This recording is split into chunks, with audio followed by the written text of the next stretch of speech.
Emily loved old houses. Their weathered faces held stories, whispers of a time gone by. So when she found the secluded manor nestled amongst ancient oaks, she was captivated. The house stood tall, a grand old dame with ivy clinging to its walls like wrinkled hands. It seemed to call to her, promising solitude and a glimpse into the past. The air hung heavy with the scent of damp earth and forgotten memories as she stepped inside. Sunlight streamed through dusty windows, illuminating motes of dust dancing in the air.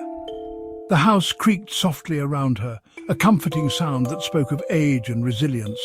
It was perfect. Emily, with a heart full of hope and a touch of trepidation, decided this would be her new home. The first few days were bliss. The silence of the house was a balm to her soul, a stark contrast to the cacophony of city life she left behind. She spent her days exploring the sprawling rooms, tracing the outlines of faded wallpaper with her fingers. Evenings were spent curled up by the fireplace, a good book in hand as shadows danced on the walls. The house, bathed in the warm glow of the fire, seemed to sigh contentedly around her. For those few precious days, Emily was truly at peace. The past seemed to fade away, and she felt a sense of belonging she had never known before. On the fourth night, as Emily lay in bed, she heard it. A whisper, faint and indistinct, like the rustle of silk against stone. She sat up, heart pounding.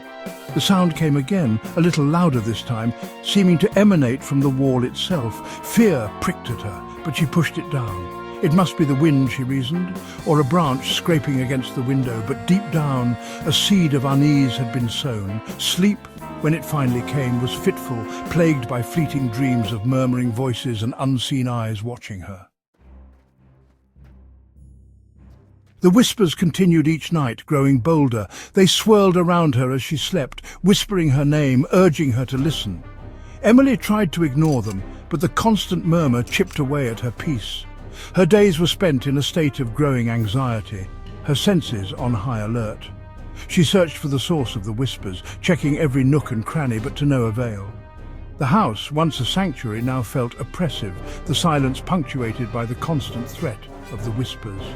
Emily felt a chill run down her spine, a sense of dread settling in the pit of her stomach. Something was wrong, terribly wrong. Driven by a desperate need for answers, Emily ventured into the attic. It was a cavernous space, dimly lit by a single dusty window. Cobwebs hung thick in the air, and the air was heavy with the scent of decay. Trunks lay scattered about, filled with forgotten relics of the past. And then she saw it. Tucked away in a corner beneath a moth-eaten tapestry lay a small wooden chest. It was ornately carved, the wood dark with age. A name was etched on the top: Margaret. Curiosity warred with fear, but the need for answers propelled her forward. With trembling hands, Emily lifted the lid. Section 6. Margaret's story. Inside, nestled amongst yellowed lace and dried flowers, lay a leather-bound journal. Its pages were brittle with age, the ink faded. As Emily began to read, a chilling tale unfolded. The journal belonged to Margaret, a young woman who had lived in the house a century ago. Margaret wrote of her loneliness, her fear of the whispers that plagued her nights. She too had searched for their source but found nothing. Her entries grew increasingly desperate, filled with a sense of impending doom. And then abruptly, the entries stopped. The journal ended on a note of chilling ambiguity, leaving Emily with more questions than answers.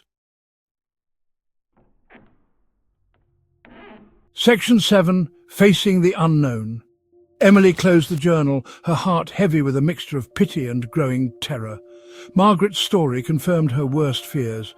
The whispers were real, and they were connected to a past shrouded in darkness. But what had happened to Margaret? And why were the whispers targeting her now? Determined to break the cycle of fear, Emily decided to confront the source of the whispers. She had to know, even if the truth was more terrifying than the whispers themselves.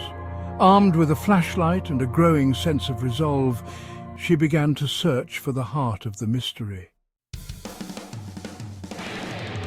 Section 8. Descent into darkness. The whispers seemed to intensify, guiding her, urging her onward. They led her to the basement door, a heavy oak slab bolted shut. The air around the door hung heavy and cold, as if an unseen presence resided within. Fear gnawed at her, but Emily pushed it down.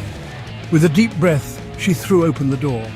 The stairs creaked in protest as she descended into the darkness. The air grew thick and damp, the smell of mildew assaulting her senses. The beam of her flashlight danced across the earthen walls, revealing nothing but shadows and cobwebs. Section 9. A confrontation awaits. The whispers grew louder, swirling around her, beckoning her deeper into the darkness. And then she saw it. At the far end of the basement, half hidden in the shadows, was a small wooden door. It looked ancient, its surface rotten and decayed. This was it. This was the source of the whispers. Emily, her heart pounding in her chest, took a step closer. The whispers reached a fever pitch, a chorus of voices urging her on. With a final deep breath, she reached for the doorknob.